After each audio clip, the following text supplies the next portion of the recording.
নমস্কার, কেমন আছেন সবাই? বেঙ্গলি ফুড ব্লগস চ্যানেলে আপনাদের সবাইকে স্বাগত জানাই। আজকে চলে এসেছি আবারও একটি নতুন রেসিপি নিয়ে। আজকে রেসিপি ডিম আর দুধ দিয়ে কিভাবে বাড়িতে একদম সহজ সরলভাবে পুডিং বানাতে হয় তার রেসিপি আজ আমি তোমাদের কাছে শেয়ার করব। তো চলো বেশি দেরি না করে ভিডিওটি শুরু করা যাক। ভিডিওটি প্রথম থেকে শেষ পর্যন্ত দেখার অনুরোধ রইল। তো দেখো বন্ধুরা, দুধ আর ডিম দিয়ে পুডিং বানানোর জন্য কিন্তু প্রথমেই দেখো আমি বাটিতে প্রায় 1 কাপের মতো দুধ নিয়ে নিয়েছি দেখো, আর একটা এখানে ডিম নিয়ে নিয়েছি, আর এখানে দেখো অল্প পরিমাণ আমি এখানে চিনি দিয়ে দিয়েছি, চিনি নিয়ে নিয়েছি দেখো। এবার চিনিটা দুধের সাথে আমি খুব ভালো করে মিশিয়ে নিচ্ছি দেখো। দুধের সাথে চিনিটা কিন্তু অবশ্যই খুব ভালো করে মেশাতে হবে। একটু সময় নিয়ে প্রায় 2 থেকে 3 মিনিট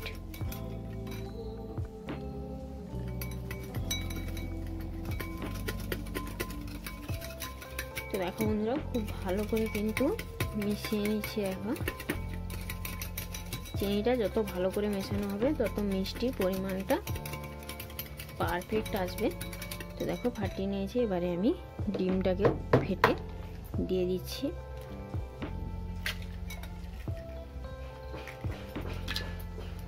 এবারে দেখো খুব ভালো করে আমি মিশিয়ে নিচ্ছি।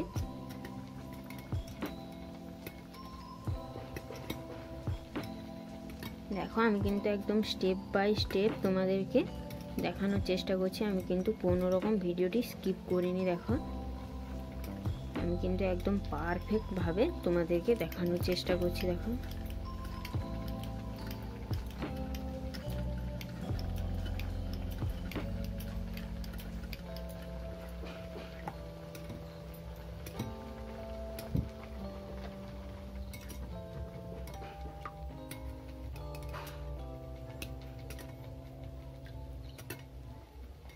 তো দেখো বন্ধুরা, তোমরা চাইলে আলাদাভাবে ডিমটাকে ফেটিয়ে নিতে পারো। আমি কিন্তু একসাথেই দিয়ে দিয়েছি, তার জন্য একটু সময় লাগছে। দেখো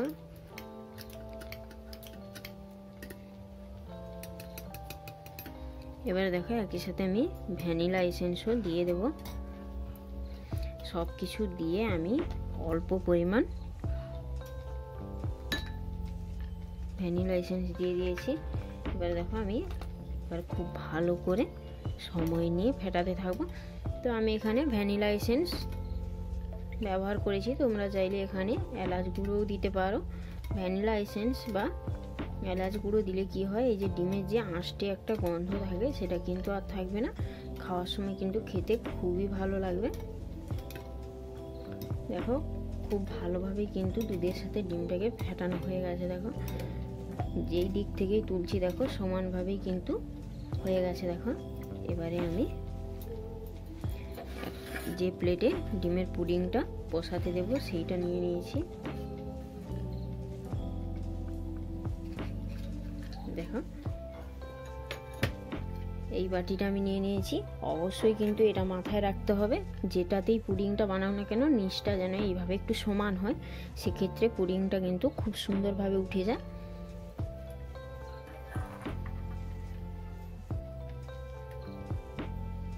তো দেখো আমি দিয়ে দিয়েছি।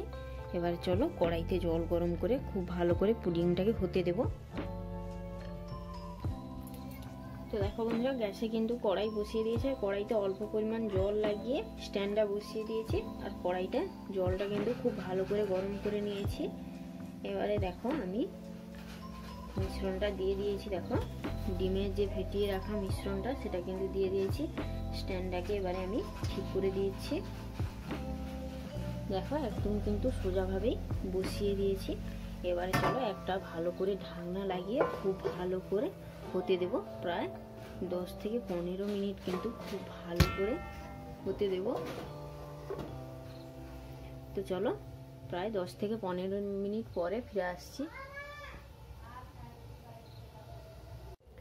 তো দেখো বন্ধুরা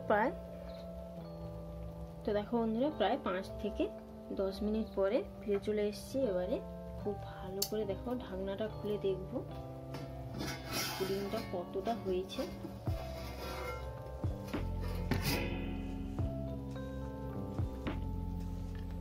তো দেখো বন্ধুরা, পুডিংটা কিন্তু একদম পারফেক্ট লেভেলে হয়ে গেছে। দেখো, আশা করি তোমাদের বুঝতে কোনো অসুবিধা হয়নি। দেখো, আর তোমাদের যদি বুঝতে অসুবিধা হয় এইরকম একটা লাঠি তোমরা দিয়ে দেখে নেবে। তো চলো, এবারে পুডিংটাকে আমি খুব ভালো করে নিচে ঠান্ডা হতে দেব। প্রায় 10 থেকে 15 মিনিট খুব ভালো করে ঠান্ডা করে নেব। তো দেখো বন্ধুরা, পুডিংটা প্রায় 15 থেকে 20 মিনিটের মতো দেখো খুব ভালো করে ঠান্ডা করে নিয়েছি। এবারে এইরকম একটা ছুরির সাহায্যে খুব ভালো করে দেখো 4 সাইড থেকে এইভাবে তুলে নিচ্ছি। দেখো দেখো এরকম একটু আস্তে আস্তে করে কিন্তু এইভাবে তুলে নিলেই কিন্তু পুডিংটা খুব ভালোভাবে উঠে যাবে।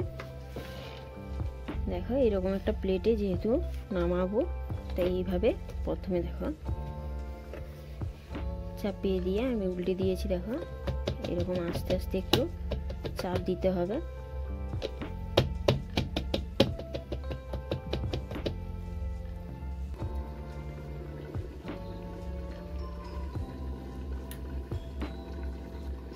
তো দেখো বন্ধুরা, কত সুন্দরভাবে দেখো তুলে নিয়েছি। দেখো, এটা কত সুন্দর দেখতে লাগছে। দেখো,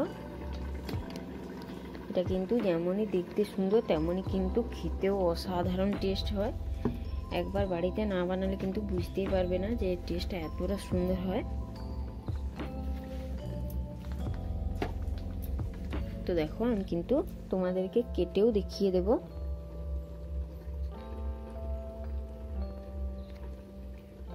তো আমি কিন্তু দেখো ভিডিওটি আর বেশি বড় করব না, এখানেই দেখো শেষ করব। তো সবাই ভালো থাকবেন, সুস্থ থাকবেন, সাবধানে থাকবেন। ভিডিওটি ভালো লাগলে অবশ্যই আমাকে কমেন্টে জানাবেন, লাইক ও শেয়ার করবেন, চ্যানেলটি সাবস্ক্রাইব করবেন। আবারও ফিরে আসবো একটি নতুন রেসিপি নিয়ে। তো চলো, নমস্কার।